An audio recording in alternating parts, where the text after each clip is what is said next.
Bonjour, bonjour à tous, merci d'être venus si nombreux. 4e édition du forum Made in Job, nous sommes à Marseille, nous sommes le 11 octobre, voilà, on est en direct. Alors moi je m'appelle Sylvia Di Pasquale, je suis rédactrice en chef d'une rédaction qui appartient au groupe Figaro, qui s'appelle la rédaction de Cadre Emploi, un site emploi. Alors de quoi est-ce que nous allons parler aujourd'hui? Nous allons parler de parcours gagnant. C'est quoi une carrière finalement dans l'IT digital? C'est effectivement une somme de choix, mais aussi de hasard, de formation bien sûr, mais aussi de rencontres, des erreurs parfois, beaucoup d'émotions souvent.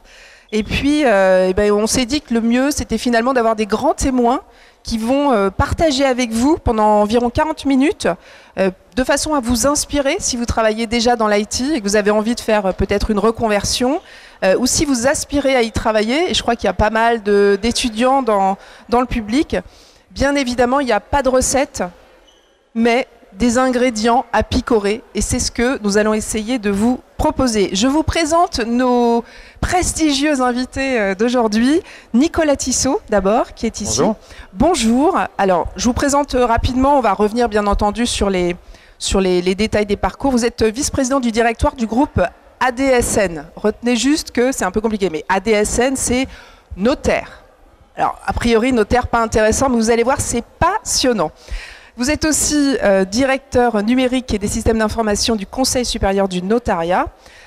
Alors votre témoignage, il va beaucoup nous intéresser pour la richesse du parcours que vous avez eu. Vous êtes un peu le surdiplômé de la bande. Je ne révèle pas encore de quelle école il a fait, comme ça on aura la surprise tout à l'heure.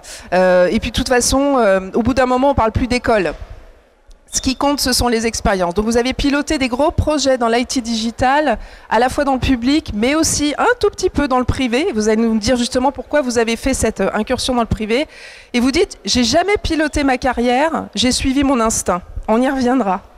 Juste à côté, André Jeannereau, je finis juste le tour de table et je vous redonne la parole. Bonjour André. Un fidèle de Made in Soft, Made in Job, pardon. Justement, vous êtes président de Made in Soft, c'est l'association qui organise ce forum, pour être très précis. Vous animez et vous coordonnez le programme Aix-Marseille de la French Tech. Vous y êtes toujours, voilà, vous l'animez. Et vous êtes aussi DSI, donc c'est là que c'est aussi très intéressant, de Talentia Software. Vous allez nous rappeler tout à l'heure ce que c'est. Et vous dites vous-même que vous avez eu un parcours atypique et vous allez voir que c'est un petit mot, c'est un euphémisme. Vous avez exercé à peu près tous les métiers avant de finir DSI.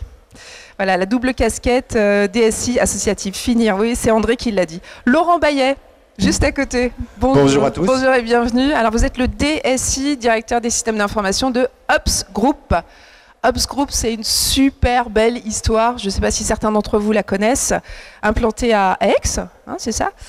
Spécialiste de la logistique, du e-commerce et du média de proximité, comme on dit. Oui, du dernier kilomètre. Ouais, voilà. C'est une histoire étonnante. Le groupe est né il y a 1 an et demi. Il pèse aujourd'hui 600 millions d'euros de chiffre d'affaires, 22 000 collaborateurs. Alors, pas que dans l'IT digital, vous allez nous détailler ça. J'aime bien ce que dit un de vos boss. Il dit on est un banc de poissons, pas une baleine. Donc ça aussi, c'est intéressant de pouvoir travailler dans des boîtes comme ça. Et avec derrière, bien entendu, la notion d'agilité. Voilà, exactement, l'agilité. Et avant de rejoindre cette aventure, vous allez nous raconter justement le parcours que vous avez eu, qui est finalement un parcours assez classique pour un DSU, mais vous allez pouvoir me contrer. Et vous nous direz si vous feriez la même chose si c'était à refaire. Last but not least, Olivier Casulot, pour les fidèles de Made in Job, voilà, bonjour. À toutes les éditions, et on vous en remercie. Olivier Casulot, vous êtes responsable régional du Syntec numérique, je commence par ça, mais vous dirigez votre boîte, et votre boîte c'est NetSystem, et vous avez également un mandat au MEDEF PACA, donc à la fois dirigeant et dans l'associatif, 20 ans d'expérience dans l'IT, c'est pour ça que vous nous intéressez aussi aujourd'hui. Vous avez fait aussi une grande école, vous allez nous dire ça, vous avez créé votre entreprise, je viens de vous le dire, et c'est finalement le parcours, vous êtes le seul parcours de créateur d'entreprise aussi aujourd'hui, c'est pour ça que vous nous intéressez. Pardon pour ce tour de table qui a été un petit peu long, vous les situez bien, ça y est? Voilà, alors on y va, on va rentrer un petit peu plus dans le détail, je commence par vous Nicolas Tissot. Bon, évidemment, je vais le dire, vous avez fait Polytechnique et Paris Tech Télécom. Évidemment, c'est pas donné à tout le monde de commencer par un parcours comme ça, mais à défaut de pouvoir inspirer, qu'est-ce qui vous a guidé? Est-ce que vous pouvez nous donner les grandes étapes de votre parcours? Vous avez commencé par être chef de projet, hein, par exemple. J'ai commencé par être chef de projet, effectivement, en sortant de l'école, mais du coup, en me retrouvant directement à devoir gérer des équipes, alors qu'en école, on n'apprend surtout pas à manager. On apprend vaguement à développer. Alors ça a changé depuis, mais il y a 20 ans, on apprenait vaguement à développer. Et je me suis retrouvé effectivement directement responsable d'une équipe qui faisait du développement en n'ayant jamais appris à manager et finalement en n'ayant jamais vraiment fait de développement dans une vraie équipe. J'avais fait que des stages. Ouais. Donc là, c'est la chefferie de projet au départ, ouais. Et après? Mais la chefferie de projet sans méthode. Sans méthode, ouais. Donc tout apprendre sur le tas. Tout apprendre sur le tas. Et effectivement, après 3 ans dans le public, le souhait de passer dans le privé, parce que ce qu'on me proposait, c'était un parcours administratif, tout ce qu'il y a de plus classique, où il faut occuper des cases, il faut devenir chef, mais pas tant faire un métier en particulier. Ouais. Et donc j'ai souhaité rebasculer dans le privé, où je ne suis pas resté très longtemps, mais du coup pour faire un vrai métier. Et en l'occurrence, toujours chef de projet, mais cette fois-ci dans le domaine de la sécurité et de la biométrie. Et finalement, c'est là que j'ai vraiment appris le métier de chef de projet, parce qu'on a beau déjà avoir 3 ans d'expérience quand on arrive du public et qu'on retombe dans le privé, mais c'était valable pour tous les nouveaux embauchés de Sagem à l'époque. On commence par suivre une formation chef de projet, point barre, et puis surtout on apprend à utiliser les différents outils qui permettent de piloter son projet. Le fil rouge dans vos choix, et on va le voir aussi après, ça a toujours été de chercher, alors ça paraît banal, mais c'est de chercher du sens, c'est-à-dire c'est pas le statut qui vous intéresse. C'est pas le statut, c'est l'intérêt de la mission qu'on va se voir confier. Ouais. Voilà. Mais ça, tout le monde dit ça. Ouais. Alors pourquoi vous réussissez à le vivre? Pourquoi je réussis à le vivre? Parce que je pense qu'il faut simplement en avoir envie. Enfin, encore à l'époque, quand j'ai dit que j'allais rebasculer dans le privé après 3 ans, on m'a dit ne fais jamais ça, tu vas jamais revenir dans le public, et c'est pas normal, il faut d'abord faire des cases supplémentaires avant de basculer dans le privé. Rappelez-nous, l'épisode privé, c'était chez qui? Sagem. Devenu depuis Idemia, en tout cas dans cette branche-là, devenu Idemia depuis. D'accord. Voilà. Donc 3 ans, c'est ça? Là, j'y ai passé qu'une année par contre. Une année, ouais. On peut se dire, là aussi, c'est pas un accident de parcours, hein, mais c'est finalement le constat, après 8 mois sur un projet où on s'était effectivement bien arraché, on a fait des choses passionnantes, à essayer de rattraper les conneries des commerciaux qui ont vendu des choses qui sont dans l'absolu inaccessibles, mais qu'on réussit à faire malgré tout. Tout de suite, il y a des commerciaux dans la salle. Forcément un petit peu plus cher que ce qu'avait prévu le commercial. Je me suis retrouvé dans une situation où le client était content, on avait fait du spécifique, on pouvait faire un produit qui pouvait devenir générique et gagner du temps pour les prochains clients. Et à l'époque, le souhait de la boîte avait été de dire, tant qu'on n'a pas de nouveaux clients, on ne fait pas de produit générique. Donc j'avais pas vu de vision particulièrement moyen-long terme sur le sujet. Pas de vision, donc on passe à autre chose. Donc on passe à autre chose. Et alors le autre chose, c'était à nouveau le public. L'autre chose, c'est revenir effectivement chez mon premier employeur, ministère des Affaires étrangères. Ministère des Affaires étrangères. Et avec la possibilité de passer finalement de N+1 à N+2. C'est-à-dire qu'en suivant pas les cases standards, j'ai fait directement à N+2. C'est-à-dire que je suis devenu responsable de toute l'équipe, de toute la division qui s'occupait des projets applicatifs informatiques du ministère des Affaires étrangères. À 29 ans. Ouais. C'est ça, on est en 2004. Yes. Donc là, vous pilotez des projets web. Entre autres, c'est le début, effectivement. Ouais. On passe d'une informatique qui était une informatique client-serveur décentralisée dans les ambassades et dans les consulats pour commencer à passer sur des vrais projets web où on recentralise les bases de données, parce que quand on éclate sur 270 ambassades et consulats, on a du mal à piloter l'ensemble. Voilà. Et donc l'intérêt que vous y trouvez là, c'est encore une fois, c'est de pouvoir piloter plusieurs projets. C'est pouvoir piloter plusieurs projets et surtout avoir cette fois-ci un vrai contact avec le métier. Parce que quand on se retrouve le métier, c'est les équipes maîtrise d'ouvrage, enfin les clients, je vais le formuler comme ça. Toutes les applications qu'on pouvait faire dans un ministère, c'était au profit d'un certain nombre de clients. Alors il y a plein de métiers au ministère des Affaires étrangères, je ne vais pas les détailler. Mais non, on n'aura pas le temps. Mais voilà, on se retrouve du coup en contact de ces clients qui ont des besoins et qu'il faut servir de manière la plus efficace possible. La plus efficace possible. Et surtout, il faut prioriser. Ouais. Alors, donc les affaires étrangères, c'est sympa, mais vous vous dites, allez, j'ai pas encore eu d'expérience dans les collectivités locales. Et si le conseil régional? Là, c'était plutôt un hasard. C'est-à-dire qu'on est venu me chercher. Pour le coup, c'est une des rares fois où j'ai été débauché. C'est-à-dire que j'ai été contacté par un cabinet de chasseurs de tête qui m'a proposé le poste. Toujours répondre au cabinet qui vous appelle. Toujours. Même si on n'est pas forcément intéressé, il faut toujours creuser un petit peu. Et donc là, du coup, l'occasion d'occuper un premier poste de DSI. Donc cette fois-ci avec une équipe plus petite, mais qui gère la totalité du cycle de vie des services applicatifs qu'on peut rendre à des clients métiers. Ok. Ensuite, 2 ministères. Parce que ça vous... Hein oui, on a collectivité, presque fini. Je reviens dans les ministères parce que j'ai fini ce que j'avais à faire en collectivité. Voilà. Et là, vous avez cherché une plus-value. C'est-à-dire que vous allez aller vous occuper de progiciel. Après, vous êtes... C'est ça? Non, du tout. Dans les collectivités, on fait du progiciel. Donc moi, j'ai appris le métier de DSI, mais on fait moins de développement spécifique que de progiciel parce que les collectivités font toutes le même boulot. Donc il y a des éditeurs qui se sont assez largement installés. Et ensuite, retour dans les ministères. Toujours à chaque fois avec en gros un projet qui consiste à remettre en route une DSI, je vais le formuler comme ça. Il y a des équipes qui ont du mal à avoir un sens dans leur boulot et donc il faut remettre en place toute une dynamique pour les motiver sur un certain nombre de sujets et surtout reprendre le contact, je parle souvent de clients, prendre le contact du client pour lui montrer que sa DSI peut avoir une vraie plus-value et qu'elle est à son service et que ce n'est pas une boîte noire qui empile des demandes et qui en sort une de temps en temps quand elle a envie et en fonction de ses souhaits.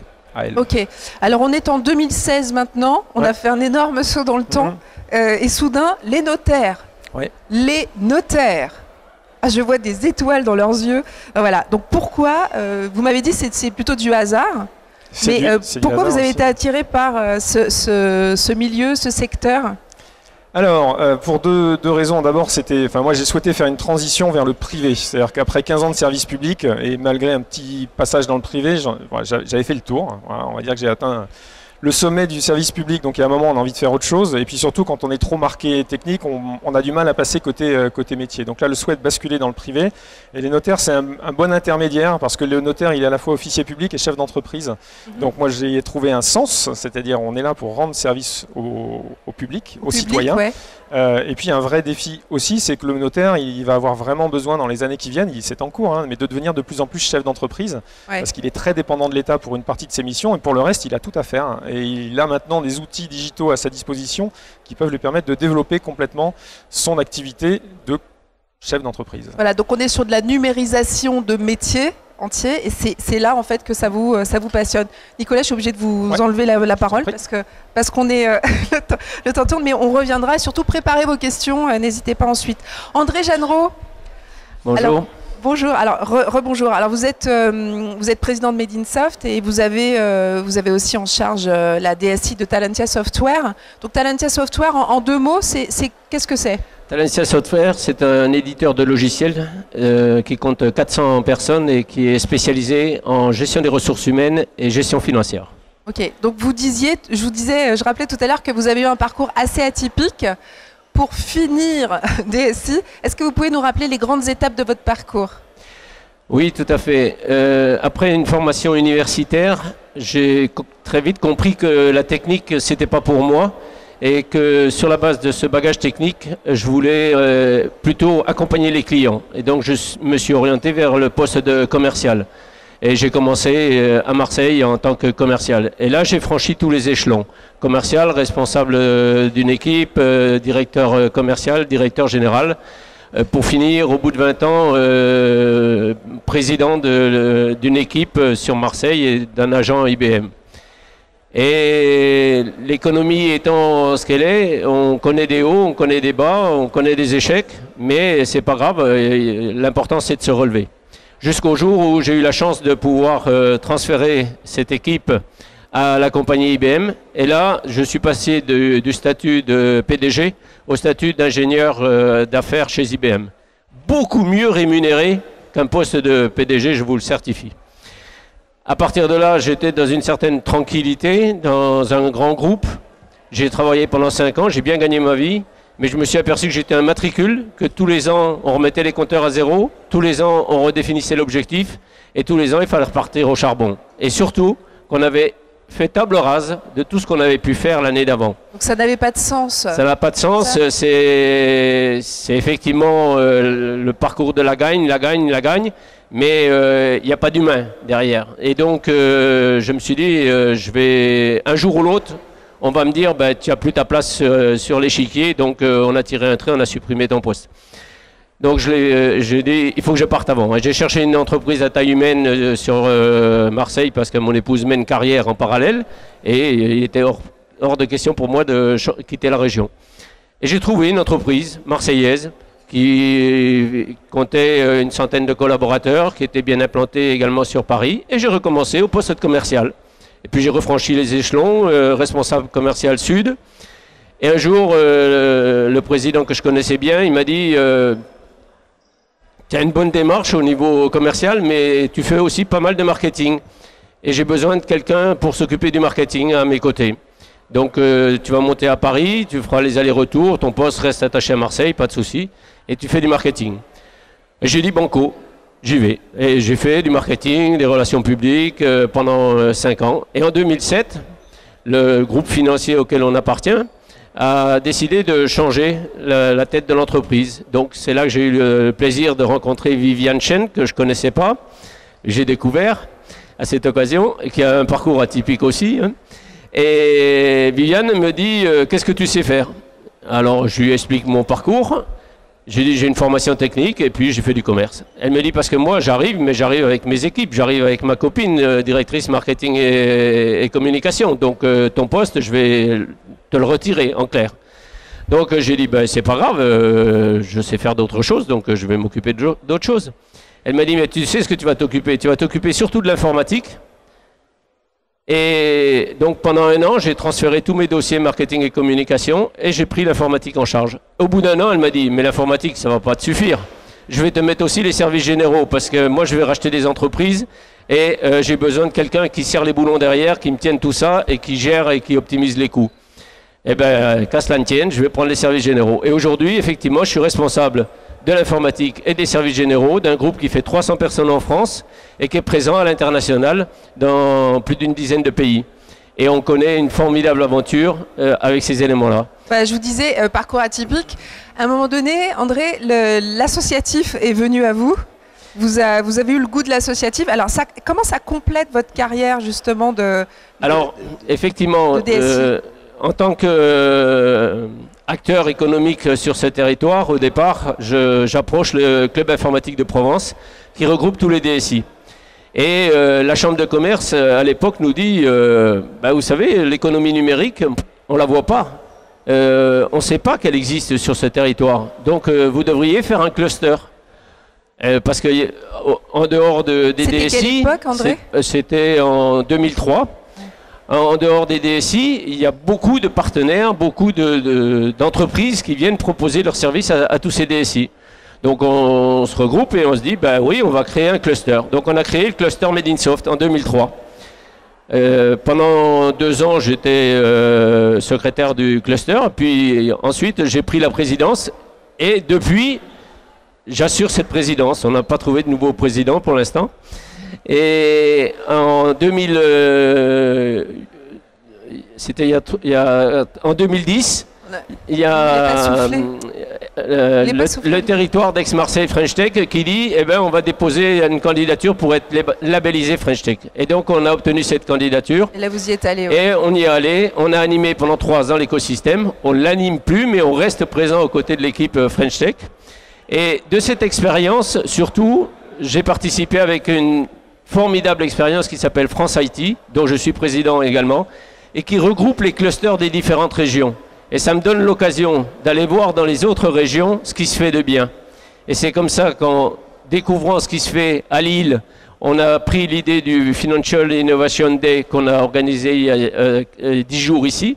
Et le Forum MediJob, c'est des expériences qui se font, qui marchent sur d'autres territoires et qu'on reprend et qu'on duplique sur ce territoire. Donc voilà, l'expérience associative qui complète une carrière et qui l'enrichit, qui vous permet de rencontrer des personnes, c'est aussi ça la source d'inspiration. Laurent Baillet, oh là là, le temps passe, l'heure tourne. Alors vous, c'est aussi un parcours très intéressant parce que finalement, moi je dis qu'il est assez classique. Vous avez commencé par une grande école. Allô? On vous entend bien. Oui, oui. Vous avez commencé par une grande école, vous allez nous rappeler laquelle? Et après, vous avez enchaîné des postes, somme toute classiques. Rappelez-nous, alors dites-nous plutôt lesquels. D'accord, bon, une grande école, effectivement. Moi, j'ai fait un cursus ingénieur en informatique. À l'INSA? À l'INSA, effectivement, l'INSA. Petite anecdote, j'ai commencé mes études avec une orientation, je voulais partir dans l'électronique musicale. Voilà, oui. C'était mon trip, voilà, je faisais de la musique. C'est vrai que je vous verrais bien dans un groupe de rock. Je voulais construire des synthétiseurs. Vous aussi? Voilà. Ouais. Et puis lorsque je commence mes études, j'achète un petit Sharp, machin, puis je commence à apprendre le langage. Et puis je lui ai appris à jouer à la bataille navale. Donc, et là j'avoue que j'ai fait waouh de l'intérieur, c'est-à-dire que le concept d'apprendre à une machine à réfléchir et ensuite me confondre à elle, parce que j'ai joué du coup après contre la machine à la bataille navale, ça j'avoue, ça m'a surpris, interpellé, intellectuellement c'était assez stimulant. Et donc j'ai dit, bon allez hop, on part dans l'informatique, c'est comme ça que ça a commencé. C'est comme ça que ça a commencé. Vous avez passé 10 ans dans des SS2I, enfin on dit ESN aujourd'hui, mais ça s'appelait SS2I à l'époque. Tout à fait. 10 ans. Alors c'est beaucoup, c'est pas beaucoup?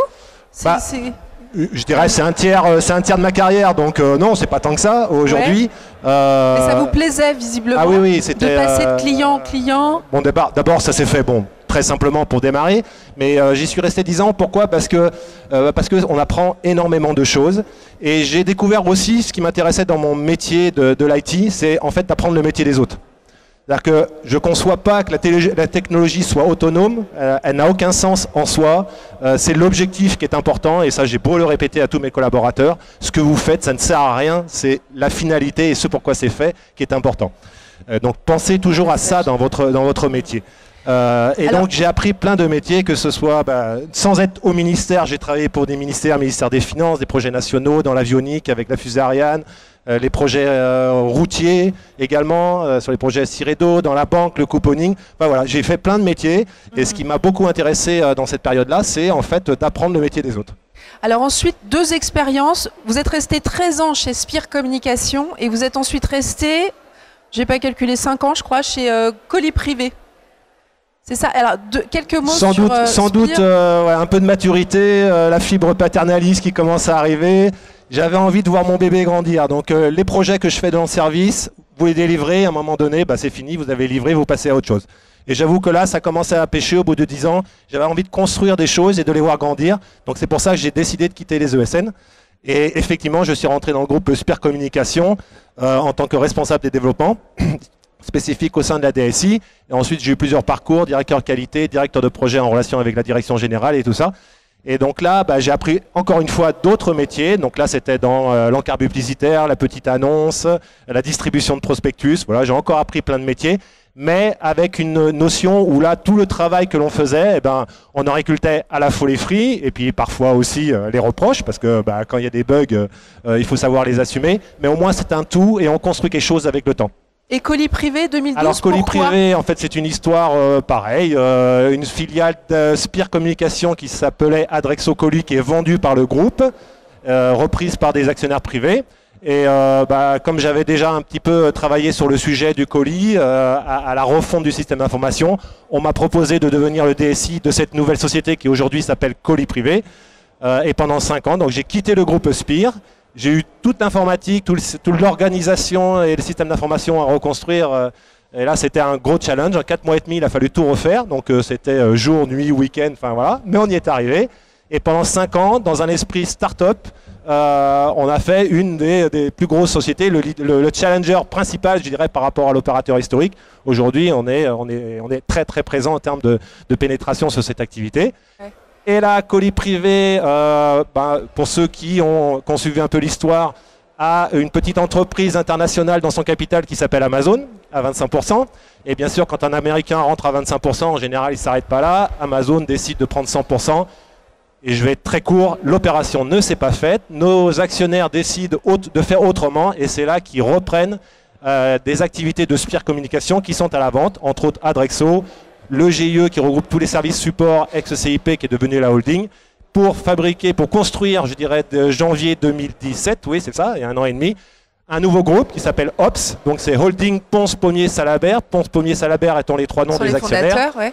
Et en 18 mois, nous sommes passés de 5 sociétés à 13 sociétés. Ouais. Donc j'ai passé 1 an et demi à vider un placard que mes actionnaires continuaient à remplir par la porte de derrière, donc ça a été la course. Et à atterrir aujourd'hui avec un groupe qui est consistant, complémentaire de par ses activités. Nous avons 4 grands pans d'activités qui sont le produit, avec du fashion, du blouson de ski chez Watts, de la chaussure chez Patogaz, de bijoux, maroquinerie, commercialisé dans 40 pays dans le monde. On a du cosmétique, du bio, donc ça c'est la partie produit. On est en train de construire le pan logistique, puisqu'on vient d'acquérir 2 grosses sociétés dans la logistique, donc la logistique au sens stockage de produits, préparation de commandes, expédition. Donc là, c'est mon sujet actuellement. Nous avons le dernier kilomètre avec Adrexo qui fait les prospectus et le courrier, puisque nous nous engageons très fortement sur la distribution de courrier B2C, donc les factures, le marketing direct. C'est les nouvelles activités Ça, c'est en plein développement. activité. Il n'y a personne et les entreprises en ont marre de voir les tarifs augmenter. Donc là, tout le monde nous attend, donc on va y aller. Et bien sûr, la distribution de colis. Et le dernier, qui est un peu mon dada, ça va être Digitops, qui est un pan techno, puisque après beaucoup de discussions avec les actionnaires, on a décidé de donner une orientation techno et data-centrique à ce groupe. Aujourd'hui, c'est les seuls moyens, enfin c'est mon prisme, et évidemment j'ai été entendu, d'aller chercher de la marge, de la productivité et de la satisfaction client aussi. Donc aujourd'hui, on est en train de prendre cette direction avec une première entreprise qui s'oriente vers la data, la pure data, la base comportementale, qui sera au service à la fois des clients pour faire du meilleur ciblage, mais également au service du groupe. Parce qu'aujourd'hui, ce que je dis, c'est que la data, c'est le kérosène de l'intelligence artificielle. On pourra peut-être en reparler, mais aujourd'hui, on reviendra dessus après, Laurent, parce que je pense qu'il y a aussi des questions sur les recrutements de chacune de vos structures. Mais avant cela, nous allons finir par donner la parole à Nicolas Casulot. Bonjour. Bonjour. Olivier Casulot, bonjour. À nouveau. Alors vous, je disais 20 ans d'expérience dans l'IT. Vous m'entendez bien, ça? Oui, plus que ça. Plus que ça? Bon. Moi, j'ai un papy visionnaire qui m'a offert mon premier PC en 82. C'était un quoi? C'était un VG 5000, un truc comme ça. Ça va peut-être rappeler des choses aux autres. Et donc, il m'a mis un virus qui m'a jamais quitté. Et alors, donc vous avez plutôt un parcours, bon, pas très classique non plus, jusqu'à devenir créateur d'entreprise. Mais est-ce que vous pouvez nous rappeler ce qui s'est passé avant cette création d'entreprise, avant que vous soyez justement directeur général de NetSystem? Est-ce que vous me permettez juste de dire un truc? Je sais qu'il y a un risque, c'est de déborder, mais je vois rien d'atypique, moi, dans ce qui a été présenté. Je vois simplement, je vois rien d'atypique, je vois simplement une époque qu'on vit, contemporaine, moderne, dans laquelle il faut avoir d'abord un socle académique, ça sert toujours, se former tout le temps, toute la vie, et puis être opportuniste. Voilà, c'est tout. Il n'y a rien d'atypique dans les parcours que j'ai entendus jusqu'à présent. Et je crois que c'est quelque chose qu'il faut enlever de l'esprit de la conscience collective. C'est qu'on a en France encore la vieille croyance qu'on va faire une école et qu'on va avoir un parcours mécanisé pendant 30 ans, mais c'est terminé. C'est vrai que le défaut qu'on peut avoir, c'est de vouloir mettre les gens dans des cases parce que c'est plus simple. Donc alors, racontez-nous, vous, comment ça a commencé? Donc vous, c'est les mines Saint-Étienne. Oui, alors les mines Saint-Étienne, détendons-nous, je suis une victime consentante des rapprochements des écoles. Il y en a eu énormément ces 20 dernières années. L'école supérieure d'ingénieurs de Marseille est devenue centrale. L'école que j'ai faite est devenue les mines. Bon, voilà, détendons-nous, parcours traditionnel. Vous n'avez pas mis les pieds à Saint-Étienne? Jamais, je crois que je suis jamais allé de ma vie. L'école des mines est basée au sein de l'Institut Charpak à Gardanne, un super campus.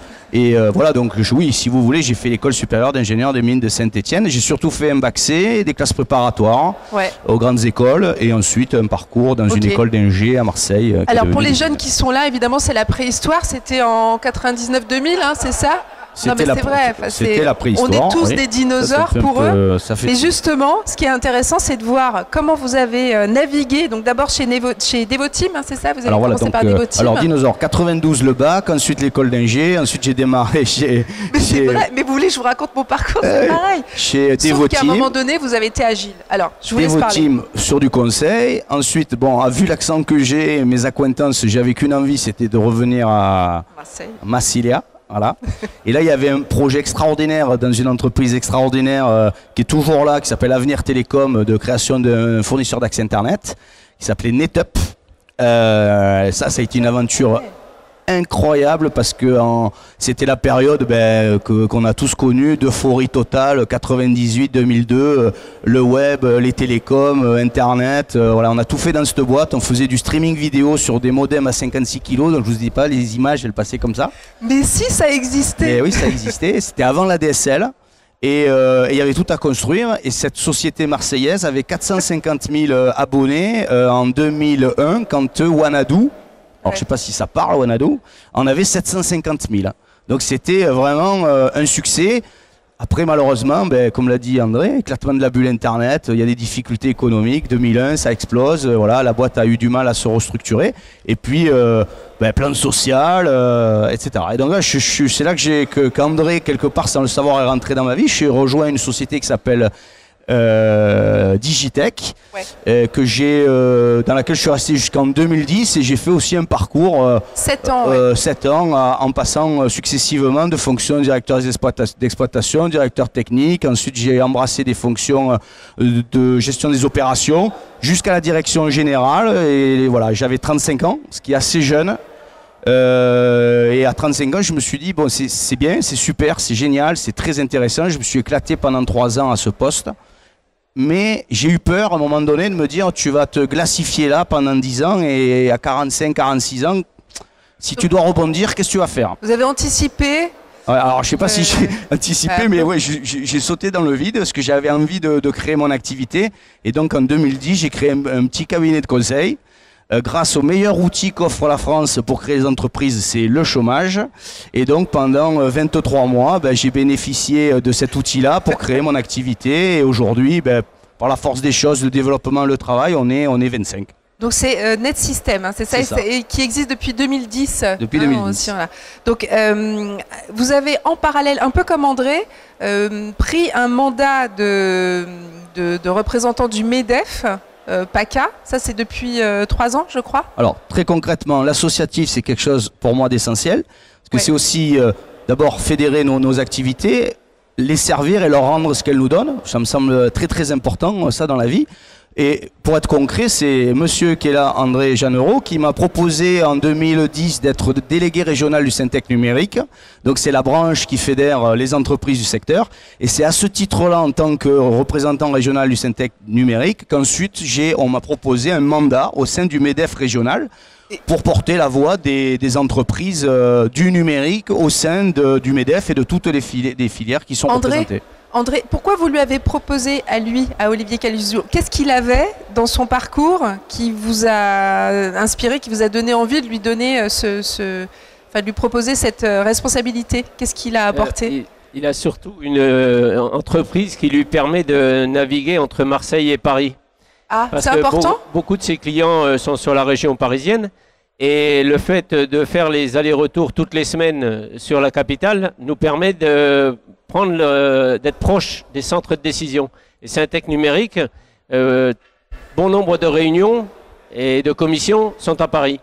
Ce qui fait qu'il avait l'opportunité de faire les allers-retours. Et je lui ai dit, je pense que ce serait bien que tu prennes le mandat de délégué régional, parce que tu ferais remonter les informations des PME de la région sud auprès de l'écosystème parisien. Et inversement, tu prendrais les bonnes informations de l'écosystème parisien pour nous tenir informés de l'évolution de l'indice Syntec qui nous permet d'augmenter nos prix, etc. Et donc, il a été une courroie de transmission. Et c'est à ce titre qu'il s'est impliqué. D'accord. Je reviens chacun sur vos parcours. Je voudrais savoir, c'est une question à tout le monde, s'il y avait quelque chose, si c'était à refaire, qu'est-ce que vous enlèveriez de votre parcours? Quel est le truc que vous ne referiez pas? Olivier, je vous sens inspiré? Pas du tout. Laurent? Franchement, je ne sais pas. Je ne me suis jamais posé cette question. Okay. Je connais que la marche avant. Nicolas? Peut-être Pas mieux, je ne changerai rien. Vous ne changeriez rien? Absolument. André, pareil? Dans mon parcours, je pense qu'il y a un élément qui manque. Ah. C'est la partie internationale. Je pense qu'effectivement, aujourd'hui, les nouvelles formations, les nouvelles écoles, très vite vous orientent vers l'international. Et il faut saisir cette chance parce qu'aujourd'hui, dans le numérique, le marché il est à l'international. Il faut se positionner. Et ce que j'ajouterais, moi, c'est effectivement cette dimension internationale que je n'ai pas pris.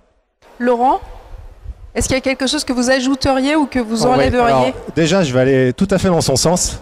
Et non pas pour aller à l'international, mais vous préparez à ce que l'international vienne chez vous. Quand Amazon débarque chez Colis Privé, vous vous retrouvez avec des Indiens, des Américains, des Allemands, un petit peu de Français qui traînent par là, ils se sont paumés. Voilà. Et vous devez faire des conf calls en anglais, présenter tout ce que vous allez faire en anglais. Là, je peux vous dire que si vous n'êtes pas préparé à ça, c'est pas simple. Donc moi, c'est déjà... Allez-y, franchement, n'hésitez pas. L'anglais, on le répète, vous faites plus. Faut être fluent complètement. Regardez des séries en anglais, faites tout. Séries sous-titrées en anglais, c'est le meilleur moyen de s'y mettre. Ensuite, effectivement, vous m'avez déjà envoyé la question hier, donc j'ai un petit peu réfléchi. Quoi enlever? Bon, bien sûr, le premier réflexe, c'est de dire bah, je prends tous mes petits échecs ou ce qui n'a pas bien marché et je les enlève. Et je me suis dit c'est une bêtise. Non, au contraire. Ces petits échecs qui ont pu survenir sur mon parcours, bah, en fait, c'est ça qui me permet, entre autres, d'être là aujourd'hui, de parler de cette aventure et de notre vie, de notre carrière. Et c'est ça qui nous permet de nous construire. Donc finalement, enlever quelque chose, non, j'ai rien enlevé. Super. Vous avez, dans 5 minutes, je vous donne la parole pour poser des questions. J'ai juste une dernière question. Si vous aviez 18 ans aujourd'hui et que vous deviez choisir une spécialité IT digitale, ce serait quoi pour vous la spécialité que vous prendriez? Alors, comme j'avais le micro, je continue. Moi, c'est sans aucune hésitation l'intelligence artificielle. Intelligence artificielle. C'est un peu dans la continuité de l'ordinateur à qui j'ai un petit peu appris à penser. Donc ça, c'est un peu mon prisme. Plus précisément, parce alors, que dans l'IA, il y a pas mal l'intelligence artificielle, alors ça, c'est effectivement au sens large du terme, du poste, de la dimension de la technologie. Mais c'est pas que la technologie qui m'intéresserait. Ce serait un poste où j'ai des projets à fédérer. Et dans l'intelligence artificielle, les gros projets et les projets intéressants qu'il y a, c'est ceux qui fédèrent plusieurs métiers. Je pense à la psychologie, à l'ergonomie, aux linguistes. Voilà. Et ça, des projets où il y a à la fois une technologie, mais au service de l'homme, qui fédère des multicompétences, ça, j'avoue que ça m'intéresserait beaucoup si jamais ça arrivait sur mon parcours. DSI qui bossera beaucoup avec la DRH dans l'avenir. Grâce à, pour justement ces raisons. André, si vous aviez 18 ans aujourd'hui, c'était hier, mais non, c'était avant-hier peut-être, mais 18 ans aujourd'hui. Je conseillerais de choisir la formation du numérique parce que c'est la seule matière et la seule économie qui vous permet d'accompagner la transition numérique de toutes les autres activités. Et donc, elle vous offrira forcément l'opportunité soit d'aller travailler dans le domaine de la finance, dans le domaine des RH, dans le domaine du tourisme, dans le domaine du sport, de la santé, de la logistique, du bâtiment. Dans tous les secteurs d'activité, le numérique sera présent plus que jamais. Et aujourd'hui, cette économie numérique, c'est plus de 49 000 emplois sur la région sud et elle crée chaque année plus de 1000 emplois. Donc, allez-y. Continuez dans le numérique. Ok, vous êtes bien parti donc. Nicolas ou Olivier? Moi, ce que je dirais, c'est que si j'avais 18 ans et que j'étais une fille, ouais. Donc ça fait quand même deux trucs. J'irais dans le numérique parce qu'il y a une autre métrique qui est assez dramatique, il faut quand même le dire. C'est que le secteur du numérique crée de l'emploi depuis 36 trimestres de manière continue en valeur absolue.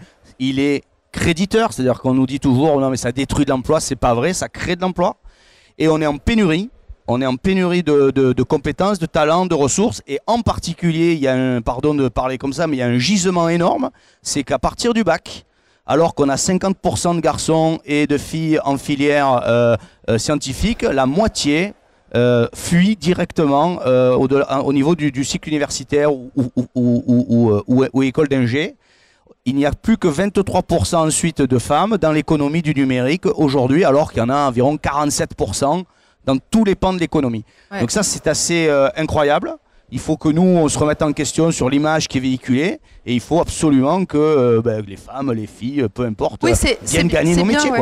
C'est bien de le préciser qu'il faut se remettre en question dans l'image qui est véhiculée parce que si les femmes n'ont pas d'appétence pour ce secteur, c'est aussi parce qu'on entend des choses qui ne sont pas très réjouissantes. C'est-à-dire que c'est un secteur qui est sexiste, je pèse mes mots, parce que les vocations ne sont pas venues aux filles suffisamment tôt.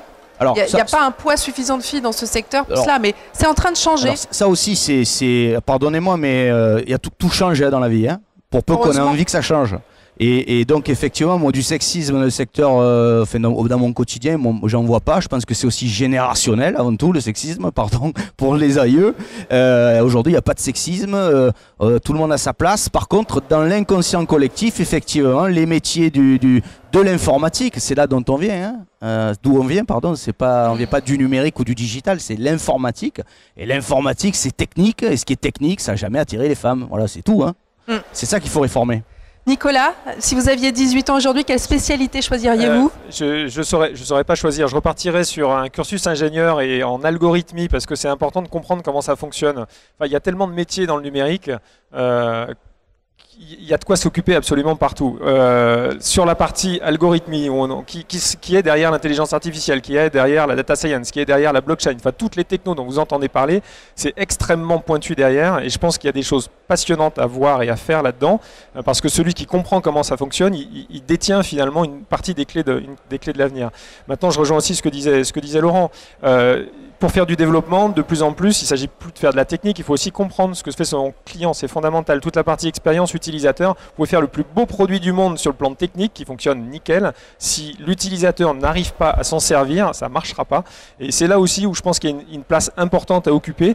Alors, quitte à être, puisqu'on parlait de sexisme, là je pense que pour le coup, les femmes ont une meilleure sensibilité là-dessus, sur tout ce qui est UX. Je pense qu'il y a une vraie place dans ce domaine-là, parce que les mecs sont parfois un peu bourrins et très dans le code, un peu moins à l'écoute du client. Et je pense que là, il faut absolument le développer aussi. Donc qu'est-ce que je ferais? J'essaierai d'aller un peu partout, mais il y a vraiment de la place pour tous les métiers dans le numérique.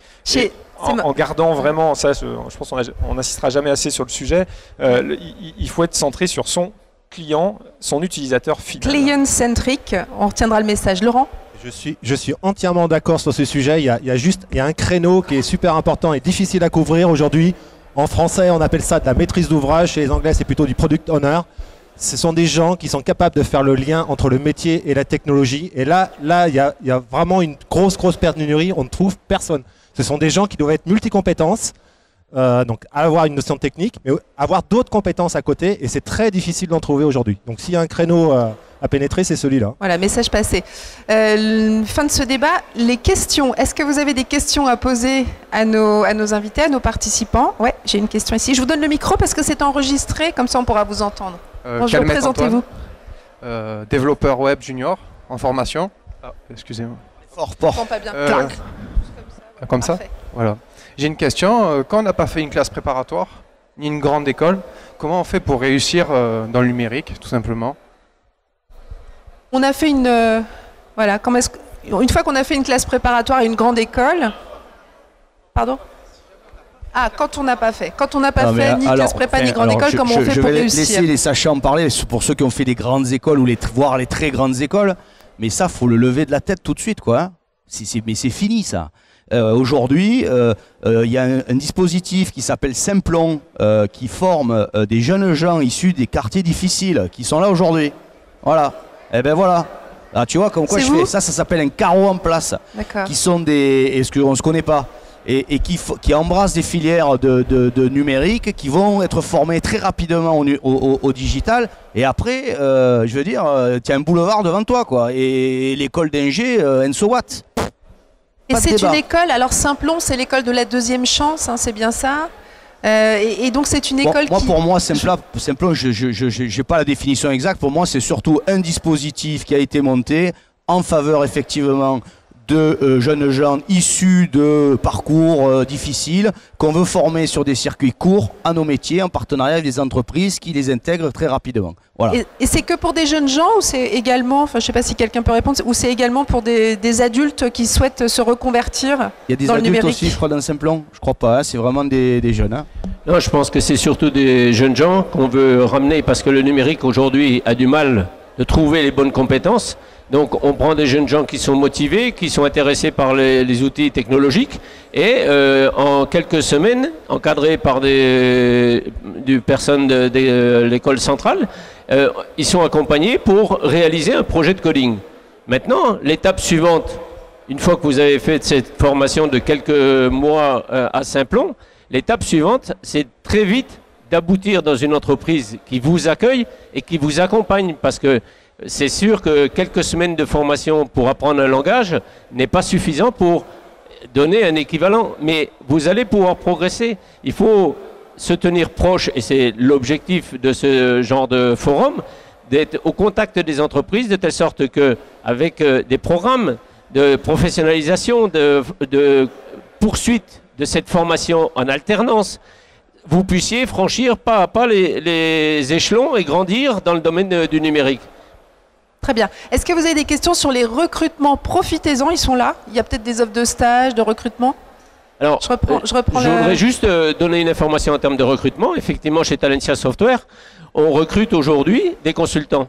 Et on a énormément de mal à trouver des consultants.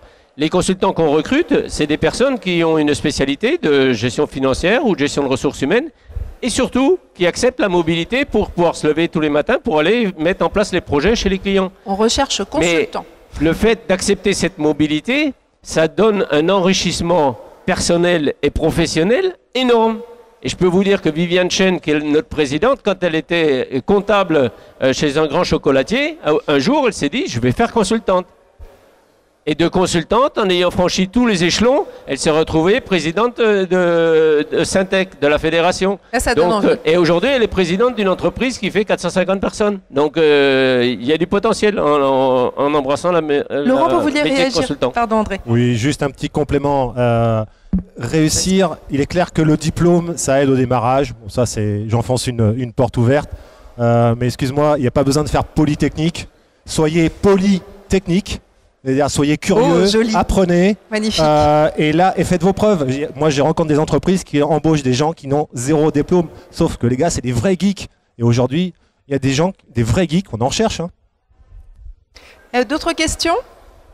Oui. Oui. Madame, présentez-vous. Bonjour, je suis Ngachou, j'ai 13 ans d'expérience dans la gestion des risques bancaires. Donc j'aimerais abondir sur un point que M. Olivier Casulo a soulevé à juste titre, c'est-à-dire comment on fait pour attirer plus de femmes dans ce secteur qui est plus réservé aux hommes jusqu'à présent. Et donc j'aimerais savoir dans vos structures quelles sont les actions concrètes que vous avez menées jusqu'à présent pour attirer plus de femmes. Alors, c'est une belle question, ça. Merci beaucoup, madame. Il y a 2 aspects fondamentaux. Dans nos structures, par porosité, j'allais dire, on arrive à la fin du cycle. Hein, donc, on essaie, et là, je ne parlerai pas donc de ma structure, mais du Syntec numérique, on essaie de travailler très en amont. Donc, au niveau des lycées en particulier, et d'événements qui sont faits partout en France pour promouvoir nos métiers. Expliquer que l'informatique, justement, c'est pas que des métiers techniques qui, a priori, n'intéresseraient que les hommes. C'est aussi des métiers pluriels. On a parlé d'expérience UX, on a parlé d'algorithmie, on a parlé de marketing digital, de référencement pour les sites internet. Enfin, il y a des métiers mais pléthoriques. Donc, qu'est-ce qu'on fait? On essaie de vulgariser ces métiers, de faire des vidéos, de les expliquer aux plus jeunes, de montrer les opportunités de création d'emplois. Voilà, et d'essayer d'attirer tout simplement plus de jeunes femmes dans ces filières-là. Au niveau des entreprises, très concrètement, moi je sais que je suis toujours attentif. Nous, on est 25 consultants et consultantes et on a 2 femmes consultantes. Donc je suis très très content, très heureux et j'essaie... Alors, je ne vais pas faire de la ségrégation à l'inverse, mais j'essaie de privilégier des candidates à des candidats. Parce que je peux vous garantir que dans l'équipe, avoir des femmes, c'est une vraie plus-value dans la façon de réfléchir, dans le comportement, dans la façon dont l'équipe aussi évolue. Les comportements se changent, s'adaptent. Et il faut absolument qu'on arrive à évoluer. C'est complémentaire. Le bon Dieu, il avait fait les choses.